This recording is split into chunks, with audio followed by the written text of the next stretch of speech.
La rebaja del SOAT que propone el gobierno nacional es inconstitucional por los motivos que a continuación les explicaré. En primera medida lo haremos con la sentencia reciente C395-2022 que resolvió la constitucionalidad de la Ley 2161-2021, en la cual se establecía en el artículo 2 un descuento del 10% del SOAT y un tope máximo del 5% para que los intermediarios cobraran una prima por la venta del SOAT.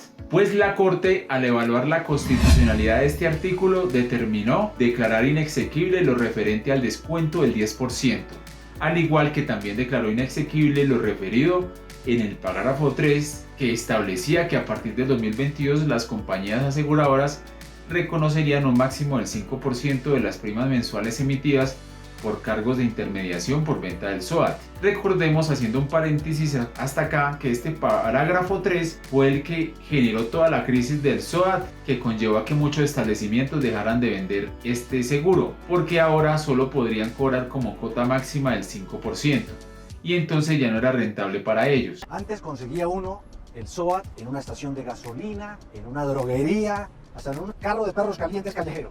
El Congreso de la República aprobó una ley que restringía las comisiones que las compañías aseguradoras podían reconocer a los intermediarios del SOAT. Le puso un techo del 5% del valor del seguro. Y esta ley, que tenía una buena intención, lamentablemente produjo que muchos de los intermediarios que antes vendían el SOAT ya no les resultara atractivo hacerlo.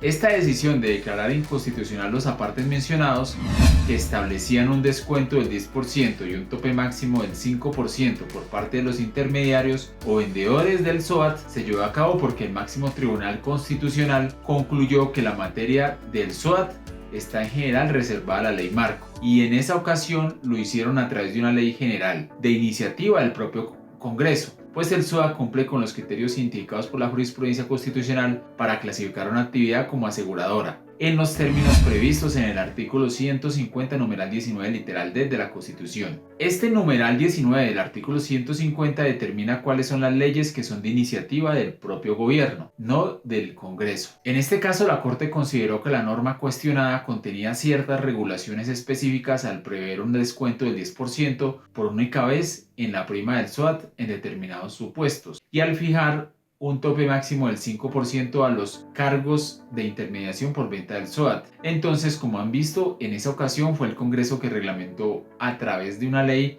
por iniciativa propia y no con la venia del gobierno. Y ahora el gobierno pretende realizar el descuento a partir de este mes con un rango del 5% y lo quiere hacer a través de un decreto, cuando incluso la Corte determinó que ni siquiera se podía hacer a través de una ley ordinaria de iniciativa del Congreso, sino con una ley que siempre debe ser de iniciativa del gobierno.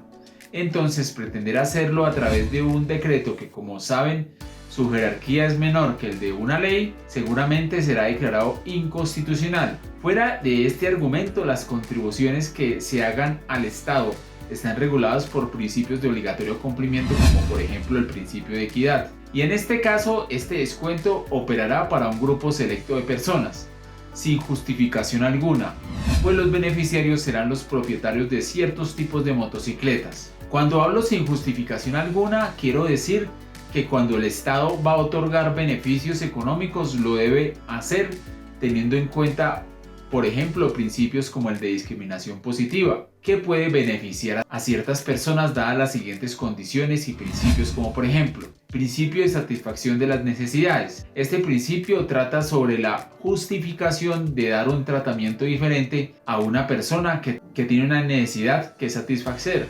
Principio de retribución de merecimientos. De acuerdo con este principio, estaría justificado dar un trato diferente a una persona que tenga un merecimiento respecto de otra que no lo tenga, como por ejemplo un deportista.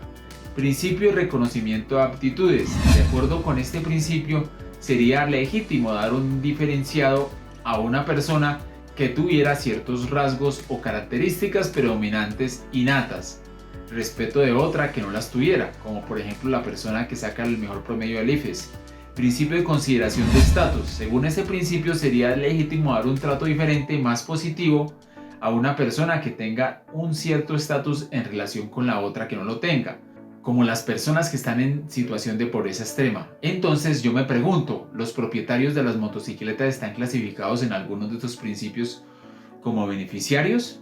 Pues no, porque el gobierno no tiene una base de datos donde establezca que, por ejemplo, el dueño de la moto TBS 100 es merecedor de una ayuda dado su estatus y su situación de pobreza. Asimismo, como el gobierno pagará el subsidio al SOAT con recursos de la salud, esto también tendría otro tipo de afectaciones que conllevarían a ser declarado inconstitucional porque descapitalizaría el sistema de salud, conllevando a afectar este derecho fundamental como es la salud, que no es autónomo porque afecta a otros derechos. En consideración entonces, teniendo en cuenta que el gobierno pretende expedir un decreto de carácter nacional, por supuesto, para otorgar el descuento del 50%, esa competencia de revisar la constitucionalidad está en cabeza del Consejo de Estado, donde los fallos no son tan rápidos como en la Corte Constitucional y entonces podrán pasar meses o incluso años para que el Consejo de Estado se pronuncie.